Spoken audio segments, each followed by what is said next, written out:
Well, members of the Trump administration rip on President Joe Biden for weakening national security. Former cabinet member Linda McMahon says the Biden administration has abdicated its leadership, and that is just one of the concerns. White House correspondent Owen Jensen reports. Tracy, the America First Policy Institute made national security the focus of a meeting today just blocks away from the White House at the Army-Navy Club here in D.C. China and the southern border, two major concerns, and the fingers of blame point directly at the White House.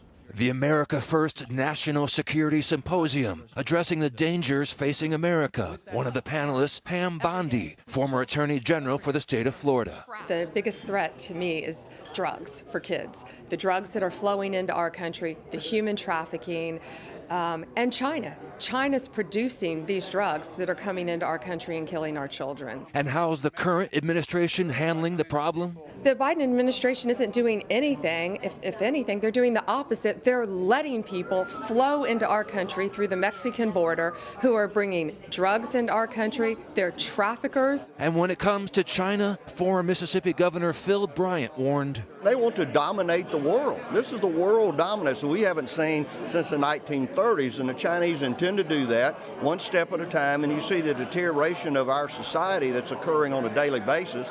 They use TikTok to be able to manage that. TikTok CEO, in fact, testified today before congressional lawmakers. The social media app has 150 million American users, but critics contend it threatens national security. Now, TikTok itself is not available in mainland China.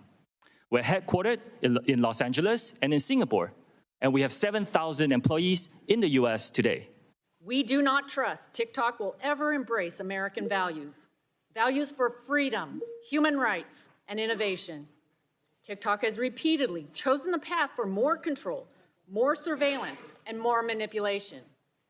Your platform should be banned. Meanwhile, before heading off to Canada for a bilateral meeting, President Joe Biden spent today celebrating the anniversary of Obamacare. I think most people agree the most consequential piece of health care legislation since the creation of Medicare and Medicaid in 1965. Now, you may recall it was Obamacare that tried to force Catholic organizations to provide birth control.